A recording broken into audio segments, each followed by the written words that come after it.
G'day guys and gal! Almost all wars and conflicts within Warhammer 40k are extremely epic. That's what makes Warhammer Warhammer, but some really stand above the rest. The Siege of Terror is one great example of this. However, the Fall of Cadia just might be the most epic conflict in the current setting. Not just for its scale, but also the richness of the characters, the tactical genius of both sides of the conflict, and the fact that both sides got to show off their strengths. There are literally scenes from the Fall of Cadia where Chaos is the one who is like, oh shit, and crumbles before a vengeful loyalist onslaught. I just finished the Fall of Cadia book, and as someone who has read over 100 full-length 40k books, it's easily in my top 5. Robert Rath is an amazing writer. So this also makes me highly qualified to cover the Fall of Cadia's lore, detailing what happened, the best moments, who was involved, how Chaos actually won, and how the Loyalists were so close to actually achieving a true and total victory over the forces of Chaos, moments before Abaddon snatched victory back from the jaws of defeat. Before we get started, this is the final 24 hours of the Majorkill merch drop, our best designs brought back for one final run. We have two singlets, the Get Up Gym singlet and the Only in Death singlet. Both are awesome, both look great even on the street or in the gym, with the Only in Death getting worn by a pro wrestler during one of his events.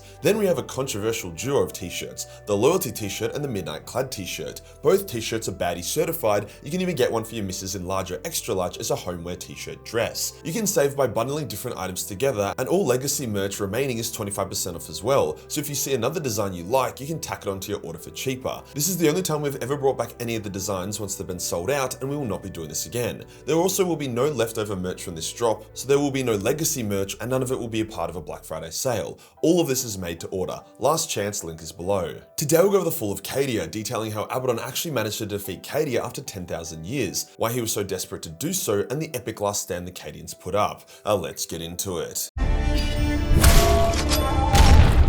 Something really awesome about the Fall of Cadia is that despite there being loyalist Space Marines present, the vast majority of the fighting and defense was done by the Imperial Guard. Guardsmen holding the line against demons, traitor Space Marines, Titans, literally the full might of the Black Legion, going not against the full might of the Ultramarines or the Dark Angels or the Imperial Fist, no, it was going up against the brave men and women of Cadia, and by God were they brave. Now yes, there was a solid contingent of loyalist Space Marines on Cadia, a company of Dark Angels, Space Wolves, Nova Marines, Black Templars and a number of others, but they played very much a smaller specialized support role rather than doing the brunt of the fighting and dying. Cadia stands, motherfucker. Let's set the scene. Abaddon has launched his 13th Black Crusade, and although it killed a lot of people, fucked up a few worlds, damaged Cadia, caused some issues, it was repelled in a similar way to how the other 12 were repelled. However, this was just a ruse by Abaddon to get the loyalists to lower their guard. Now, it wasn't just some weak source invasion. The Imperium considered it just as vicious, if not more so, as the other Black Crusades, which is why so many believed it was over when Abaddon's forces retreated. The Vengeful Spirit and Planet Killer were in retreat, many cultists and even Black Legionnaires were slain, most of Cadian's high command were ready to throw a party. However, one man knew better, the man who was the epitome of Cadia, the unbreakable Castellan Kasr Kraf. He knew in his bones that it wasn't over. He had been given overall command of Cadia during the crisis period and was refusing to vacate his role until he knew for sure it was over, much to the dismay of the rest of the Cadian high command. Kraf didn't give a fuck. This was a guy who did what he wanted when he wanted to. It was all in the best interest for Cadia for sure. There wasn't a lick of corruption on this man, but he was the ultimate shut the fuck up and fall in line, I know what I'm doing. He was also very well liked on Cadia as he wasn't some highborn wanker. He was a soldier and a fighter just like his people. Now the reason why Abaddon wanted Cadia to lower its guard, it was because he had a trump card that would only work on a Cadia that didn't have a massive fuck off fleet guarding it. If it seemed like a massive attack was inbound, Cadia would have many battle fleets and maybe even the phalanx guarding it, ruining Abaddon's plan. He used Planet Killer, one of his best ships, to lure the Cadian fleet away from the planet as he would rather not be able to use Planet Killer in the fight than have to deal with a large Cadian navy. This was because Abaddon's plan was genius as it was boring. He had finally tamed a Blackstone fortress via infusing a powerful psychic child with Noctilith, which is Blackstone,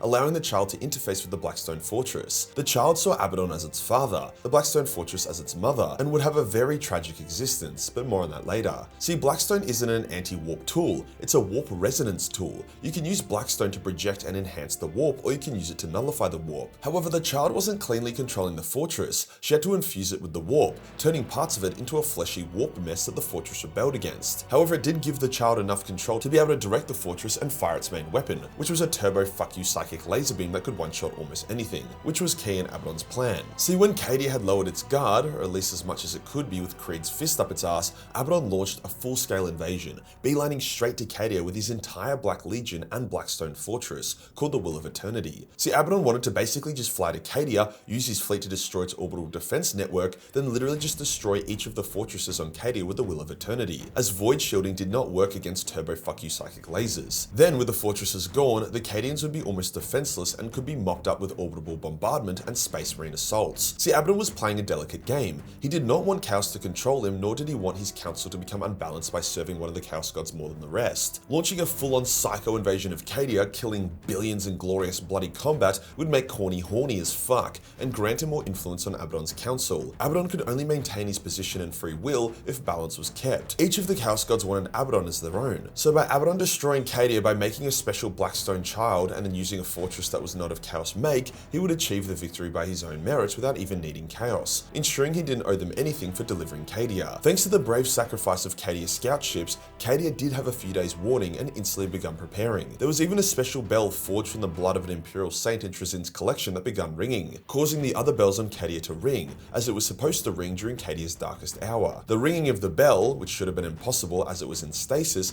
actually tore a huge part of Trezin's collection apart, which massively pissed him off, but also warned him that shit was going down. Hence Trezin went on his own quest, one that would mark him as a hero, but more on that later.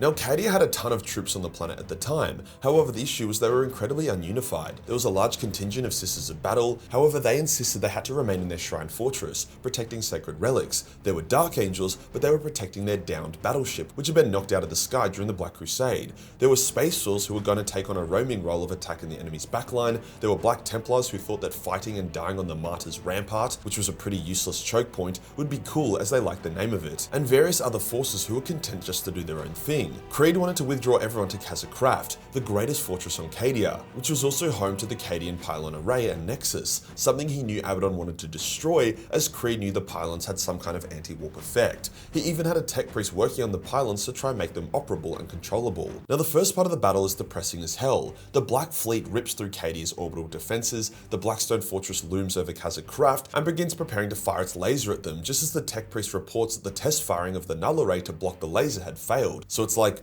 that's it. Or it would have been if it wasn't for our favourite Pokemon collector Trezin. See, he had noticed the rise of the threat of chaos, and he recognised that if Cadia fell, the galaxy would be torn apart and everything would go to shit. So Trezin flew to Cadia and snuck into Kasr Kraf. He was hoping to take a very backseat role, only subtly helping the tech priest make the pylons operable. However, he noticed the tech priest was dog shit, so he basically just had to build the null array nexus himself. So when Abaddon fired the fortress, Cadia blocked it, pissing off Abaddon and astounding Creed. This would not be some weak sauce one-sided execution. Cadia would fight. Now Abaddon was very pissed, because now he basically had to use chaos to win. His plan to do it himself had failed. He knew he needed to destroy the null array under Kasr Kraf so the Will of Eternity could do the rest, so a massive grand invasion was launched. However, one of Abaddon's greatest lieutenants was becoming just as much of an asset as a liability. Arkantos was a World Eater champion of Khorne who wanted to ascend to demonhood. Abaddon did not want him to, as it would give Khorne too much influence on the council. When Arkantos was attacking an orbitable plate, he was engaged in so much slaughter that he began ascending.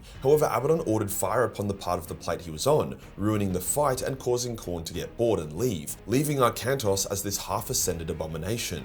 When the invasion was launched, here are the various battle zones. Arkantos led a demonic horde, as well as some of his warriors, called the Hounds of Abaddon, and 2 Lord of Skull demon engines to attack the Sister of Battle shrine, as he believed that by spilling a ton of sacred blood, it would complete his transformation.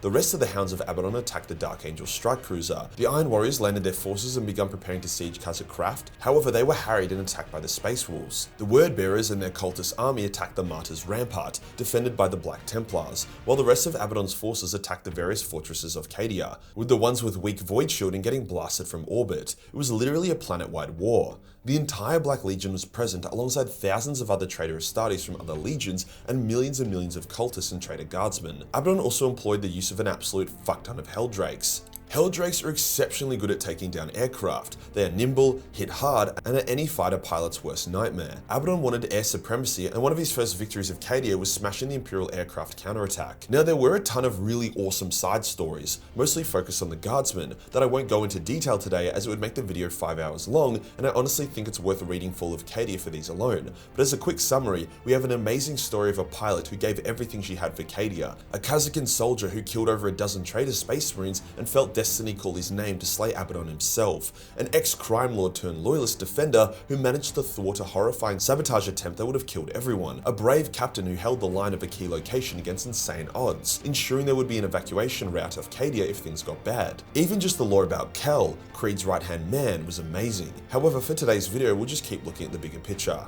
Now, one by one, the various scattered Imperial forces did unite at Kasr Kraf for the final siege of the enemy, partly because they respected Creed, but partly because they had no choice or it was the next logical move in their plan. The Space Wolves actually managed to kill the Iron Warriors and their commander, heading back to Kasr Kraf now that the task was done. The Dark Angels abandoned their strike cruiser after the Death Guard started bombing it with AIDS juice. The Sisters of Battle took an absolute pounding, even unleashing a horde of arco-flagellants against the enemy and managed to kill both the Lord of Skulls. However, the bloodshed allowed Arkantos to finally ascend, so the two canonesses, both sisters, took their remaining warriors and left to Kasr Kraf. The only force who did not return were the Black Templars, who were so stubborn that they decided to remain on the Martyrs' Rampart, killing a shitload of wordbearers and cultists, despite the location literally having zero strategic value. Now here's where it gets dicey. Arkantos was extremely powerful from all the bloodshed, like he was a turbo demon prince, and he launched a full-on blitz attack of Kasr Kraf, which began to fall incredibly quickly as the defenders were not prepared for his sheer might, as well as the sabotage done to the fortress that allowed it to fall faster. Now it didn't fall fast because the defenders were weak or didn't put up a fight, it fell fast because Arkantos literally didn't give a fuck about his casualty count. Kasr Kraf was full of traps, kill zones and the like. He lost his entire warband in this blitz attack, every single Black Legionnaire under his command, the entirety of the Hounds of Abaddon, many of them were the best of the Black Legion, dead, with the attack only working because the Loyalists didn't have anything that could kill Arkantos. Like the dude's wings were actually just another demon attached to him like some kind of symbiotic creature. He killed both the canonesses, killed most of the Sisters of Battle, killed an Emperor's champion Black Templar, because yes, the Black Templars finally came after one of them literally had to lie to his commander and tell him he had a vision that they needed to stop being fucking retards and actually contribute. Arkantos even killed the Tech Priest and his Skitarii that were defending the Null Array, before then breaking the control nexus of the Null Array itself. The dude was unstoppable. Even Creed was like, fuck this, and entered the battle, hell pistols drawn. Now as a fun note, Trizin hadn't revealed himself yet. However, he was with his Huntmaster, an elite Necron sniper, hiding in various pocket dimensions around Kasr Kraf. However, Trizin wanted to help in his own way, so he would pick out enemy champions and then his Huntmaster would blow their head clean off. He even mind-shackled the crew of a traitor Baneblade and got it to turn its guns on its own warriors. However, despite everyone coming together, Arkantos was too strong, but then something fucking epic happened. Like this part always gives me goosebumps. A force of pure light was ripping its way across Cadia. Enemy cultists who saw it threw down their weapons and ran, many even just killing themselves. It beat on wings of light and gold and it struck the ground in front of Arkantos. This righteous being brought back the two dead canonesses, infusing them with power. It was Saint Celestine. She had come at Cadia's darkest hour. She charged Arkantos and for the first time, the demon took a step back. She hacked and slashed and in short order slew him, banishing him back to the warp. At a similar time, the Phalanx arrived in system, as did the Legion of the Damned, Belisarius Call, a lost sister of battleship full of warriors. The reinforcements were here. The Phalanx, combined with Battlefleet Cadia, attacked the Blackstone Fortress, gutting it and fucking it up, more or less killing it. At a similar time, a Space Wolf force who had managed to get on board initiated a sabotage against its reactor, damaging it further. The Fortress Child was also shocked to learn that the Fortress, who she saw as her mother, hated her and treated her like an infection. It was literally helping itself get destroyed as it would rather destruction over corruption. After all, it was a creation of the Elder. Abaddon then abandoned her and the Fortress, leaving her to die. Now Abaddon hadn't taken the field at all until this point, but now was the time. He was after all a warrior first and foremost. Now he already put the plan in motion to use the vengeful spirit to push the dead Blackstone Fortress into Cadia,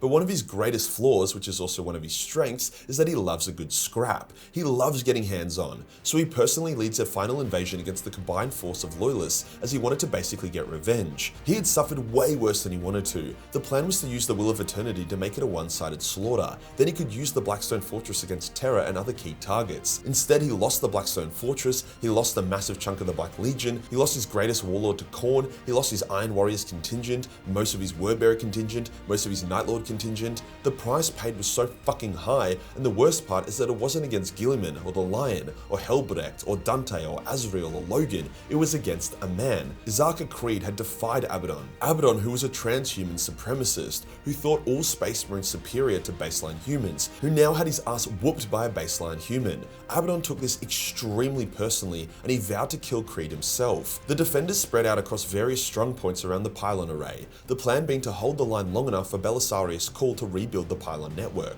Now Trazyn actually knew of Cawl and respected him a lot, so he revealed himself to Cawl and offered him his help. Together they began rebuilding the array with the goal of hypercharging the pylons and sealing the Eye of Terror, giving the Imperium a true permanent victory over Chaos. The Loyalists held on for 2 days against the full might of the Black Legion, until Abaddon personally assaulted Creed's position and broke his line, forcing Creed to withdraw and giving the traitors a direct line of access to Cawl and Trazyn. Now here is where it gets really fucked. The traitors attack a large cabin with Cawl in it. As he tries to finish his work, he only has some of Creed's men, some Skitarii and Mechanicus war robots, and a few other elements to protect himself. The other Loyalist forces were on their way, but the attack was very sudden, so they weren't there yet. So Trazyn decides to unleash his Pokeballs. He throws out an entire company of Heresy-era Ultramarines, including Contemptor Dreadnoughts. The Ultramarines still think the Heresy is raging, and despite being confused by the Black Legion coloring and insignia, it's very easy to tell Heretic from Loyalist, so they get stuck in, their captain personally engaging Abaddon in a duel. Trazyn also deployed a Custodian Blade Champion, one of the deadliest Custodians there is, into the battle, who began ripping through the traitors and even clapped a Hellbrute in a 1v1. At a similar time, the Legion of the Damned arrived, the Space Wolves arrive, everyone arrives, shit is absolutely fucked. Trazyn is holding on to one final Pokeball he doesn't want to unleash unless absolutely necessary, as there is something terrible within it. Now despite everything, Abaddon still pushes forward. He kills the Ultramarine captain, feeling envy that the captain was able to die thinking it was the Heresy. He one-shots the Custodian Blade Champion, which is some fucking bullshit in my opinion. Like sure, let him beat him, but a one-shot is dumb and honestly just comes across as Abaddon wank. Especially since it wasn't skill-based, it was legit just Drachnian being able to cut through the Blade Champion's swords. So Trazyn finally unleashes the final Pokeball, and it contains the scariest thing in all of 40k, a woman. Inquisitor Greyfax to be more precise. Greyfax is like the John Wick of Warhammer 40k. She's the boogeyman to heretics and aliens alike. She has unbreakable will and single-minded purpose. Even mind-shackled by scarabs, which should make her slave to Trazyn's will, she still attempts to kill Trazyn as soon as he lets her out of her Pokeball, which should be impossible. She then enters the battle. However, it was only the arrival of Saint Celestine that stopped Abaddon from reaching Cawl and Creed, giving the Loyalists enough time so that Cawl can finally activate the Null Array, and what a moment it was. The planet shakes as anti-warp power surges through it and strikes into the Eye of Terror. The eye begins shrinking, closing in on itself, and the warp on Cadia is kicked in the dick. Demons start vanishing, Chaos Champions start weakening. However, the effect is twofold. The Legion of the Damned start fading and Saint Celestine begins weakening. Since Abaddon mostly rejects the gifts of Chaos, he doesn't actually weaken too much and then is able to beat Celestine. However, before he can kill her, Greyfax does the most absurd thing I've ever seen in the entire setting. See, Greyfax thinks Celestine is an abomination, and she wants to capture her, interrogate her, and execute her for heresy. However, seeing Abaddon about to steal the kill, Greyfax is so enraged that even with the anti-warp making other psychers have literal seizures, she is still able to send a psychic blast at Abaddon so strong that it genuinely kicks him in the balls and staggers him. The attack is made up of pure anger, pain, and spite. With Abaddon staggered, the remaining Cadians charge at him, shooting him with a gazillion laser bolts, as Creed shouts over and over again, "Cadia stands! Cadia stands!" Then Celestine gets up and shoves her blade into Abaddon's back, wounding the War Master of Chaos and causing him to do a teleport extraction retreat. Abaddon had finally been beaten. He would not slay Creed. He would not claim Cadia. He had lost this warrior's battle. In a final act of pure strategic spite, the Will of Eternity was launched to Cadia and begun the planet's doom. Now it didn't just instantly blow up Cadia. Cadia was a world. The Blackstone Fortress, although big, was more like a meteor, and it wasn't traveling very fast when it hit. However, it had done enough damage that the planet was to become inhabitable and needed to be abandoned. Now Creed had actually planned for this. He had secretly set up an evacuation plan to ensure as many Cadians could get off world as possible if needed. This was a secret plan because the Inquisitor Lord on the planet said that there would be no evacuation, as she believed Cadians would be too tainted from the experience and would become heretics. So when Creed gave the order to evacuate everyone, she got on the Vox network and said, "There is no evacuation. Everyone will stay. Everyone will die," before then ordering the Sisters of Battle to execute anyone who tried to leave. Then something fucking awesome happened. Another person got on the Vox and said, "Go fuck yourself, you dumb slut. Everyone evacuate now." And then the Inquisitor was like, "Who the fuck is countering my order? I am an Inquisitor Lord. I have authority." And the response was, "My name is Inquisitor Greyfax. I was an Inquisitor before you were born, bitch, and I outrank you. Now everyone get off this fucking rock." Thus the evacuation commenced.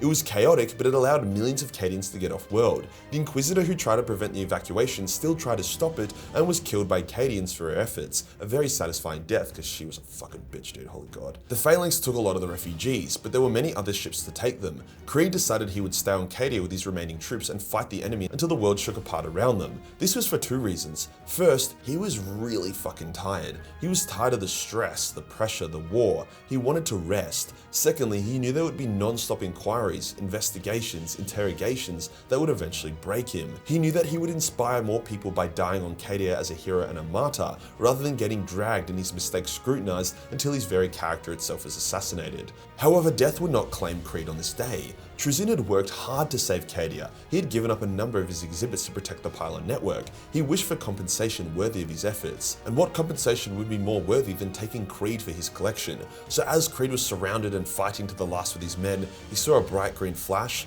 and then he was gone. The final result of the fall was this. Cadia was broken and most Cadians were dead. However, millions evacuated thanks to Creed, and millions more were scattered throughout the galaxy. So the Cadians are rebuilding and even have a new homeworld. Abaddon lost his Blackstone Fortress and a massive chunk of the Black Legion. The Great Rift opened as the Cadian pylon network keeping it shut was destroyed alongside the planet. Saint Celestine, Belisarius Cawl, Greyfax, and various other heroes were grouped together and were able to make their way to Macragge to revive Guilliman, a huge dub for the Imperium. So while it was most certainly a victory for Chaos and Abaddon, they paid a heavy price, and the Imperium didn't leave it empty-handed. The final scenes are actually quite tragic. As the rescue crafts are about to launch off the planet, the Cadians are picking up rocks, putting sand and dirt into bottles, literally just trying to keep some small piece of their homeworld before it was destroyed. Cadia broke before the Guard did. If you enjoyed the video and you want to support the channel, then pick up some Majorkill merch. This is the final 24 hours, guys and gal. Then it's gone for good. Join the Discord for more memes, and I'll see you in the next one. Peace.